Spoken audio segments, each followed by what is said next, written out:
Emma Chamberlain didn't just become famous. She became famous by seeming like someone who wasn't trying to. That's a strange kind of fame when you think about it. She's built an entire career worth an estimated multi-million dollar brand empire on looking like she isn't building anything at all. In this video, I want to break down exactly how that persona was constructed, piece by piece, using the media theories that we've studied this semester and why it landed at exactly the right cultural moment to actually work. Here is what we will be covering in today's presentation. So for anyone who doesn't know her well, here's a quick overview. Emma Chamberlain started posting on YouTube in 2016 when she was just 16 years old out of San Bruno, California. She broke out the following year in 2017 with vlogs that looked nothing like the polished beauty guru style content that was dominating YouTube at the time. Instead, hers were messy, chaotic, and unscripted. But look at where she is now. She's not just a vlogger anymore. She's the founder of her own coffee company, Chamberlain Coffee. She hosts a twice a week podcast called Anything Goes, and she's been Vogue's Met Gala red carpet correspondent for 5 years running. She has partnerships with luxury brands like Louis Vuitton and Cartier, and she's built all of these on top of over 14 million Instagram followers and 12 million YouTube subscribers. That range from a teenager filming herself in a messy bedroom to interviewing A-list celebrities on the steps of the Met Gala is exactly what I want to unpack in this celebrity video project. So here is my central argument. Emma Chamberlain's persona is not authentically itself. It's a constructed sign system of authenticity. Being unfiltered, relatable, and just a regular girl in itself is a style, one that is built and maintained just as deliberately as any traditional glamorous celebrity image. The difference is that her image is designed to look effortless, which is exactly what makes it so effective, and also exactly what makes it worth analyzing critically. To make this argument, I'm going to use three theoretical frameworks from this course: semiotics, parasocial relations theory, and cultural hegemony. Each one is going to help me answer a different question about her persona, how it's built, why it works emotionally, and what it ends up normalizing. Let me quickly define each of these before I get into the examples, so the analysis makes sense as we go. Semiotics comes from Roland Barthes. It's the study of signs, anything from clothing to color to camera angles, and how they create meaning beyond their literal denotative meaning. Barthes calls that extra layer of meaning connotation, and when a connotation gets repeated enough that it starts to feel natural and unquestioned, he calls that a myth. I'm going to use semiotics to read the actual signs in Emma's content: the messy bedroom, the bare face, the editing style, and ask what those signs are really doing.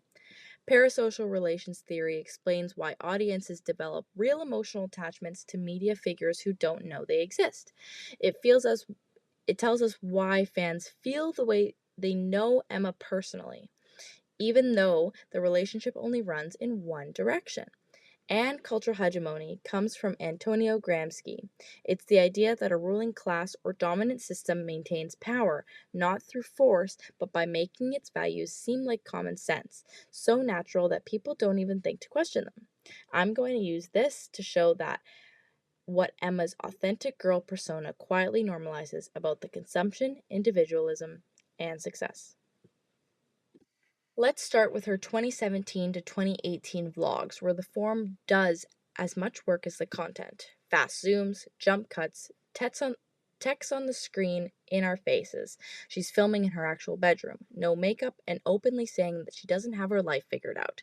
Using semiotics, the denotation is simple, which is a teenager filming herself in her bedroom. The connotation is where it gets interesting. That messy, low production style reads as unfiltered, relatable, and real. Repeated video after video, it calcifies into what Barthes would call a myth.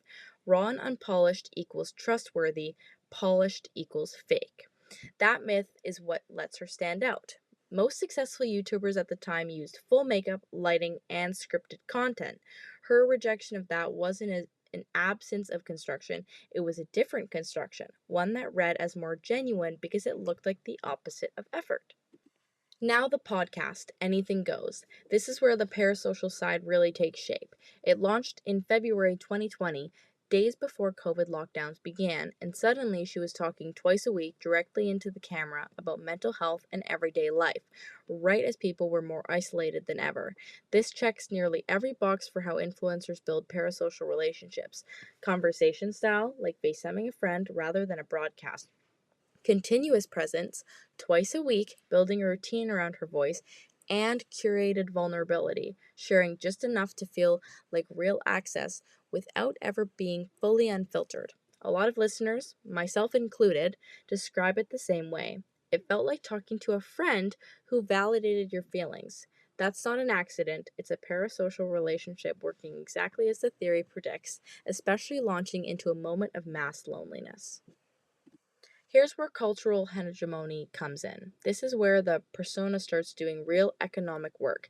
Chamberlain Coffee is built entirely on her relatable girl image. The branding feels like a friend's recommendation, not a corporate pitch. But it's a real profit driven company in a crowded market. That's the tension. Her persona sells the idea that buying this coffee is an extension of her personality, not a purchase.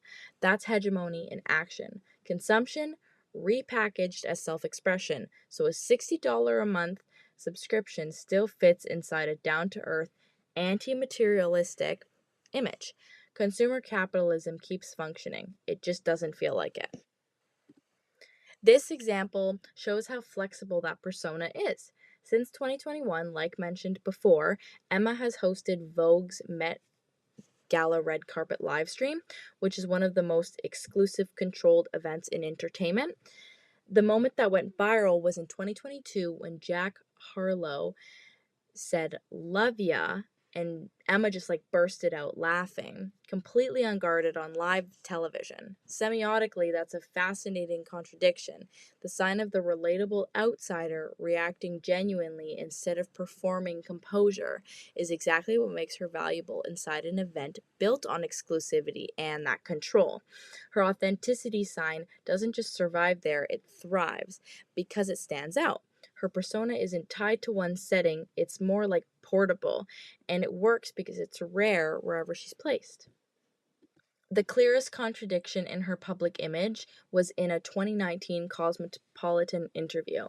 Emma said, "I prefer to entertain and be a friend, I don't want to influence."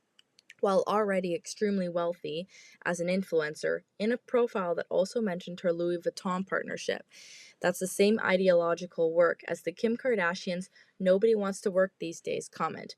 Both frame identity and success in purely individual terms while quietly obscuring the commercial machinery underneath. That's Gramsci's common sense audiences accepting the framing at face value, and it becomes almost impolite to ask, influence for whose benefit? This context is the most important part of this analysis. Emma broke out in 2017 in the middle of the Instagram perfection era. Visco Girls, heavily filtered feeds, curated effortless that actually took an enormous amount of effort. Her chaos read as relief, almost rebellion. The political timing matters too. The Obama era internet had a more polished, aspirational digital culture. Emma broke out as that style started to feel suspect, alongside a post 2016 skepticism toward polished public figures. Authenticity became currency exactly when audiences stopped trusting polish. 2017 was also the year #MeToo went mainstream, a young woman being candid about her flaws rather than performing palatably landed differently in that moment. At the same time, teen mental health conversations were going mainstream, so her openness about anxiety and depression landed differently than it would have a decade earlier. Add the phone itself, the most intimate media format that there is, and a pandemic that hit right as her podcast launched at the exact moment people were starved for connection.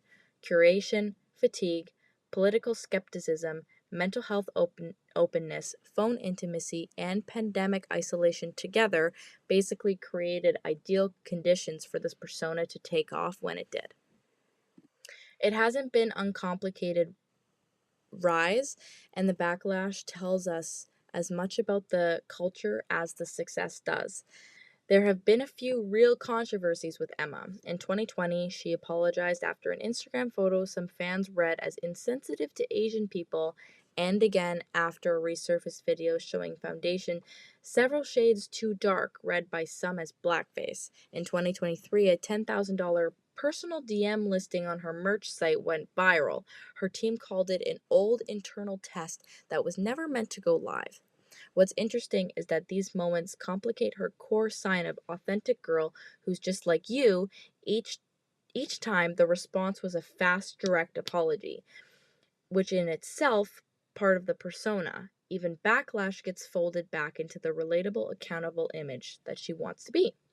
More recently, the de-influencing movement has pushed back against the influencer overconsumption broadly, putting companies like Chamberlain Coffee under more scrutiny.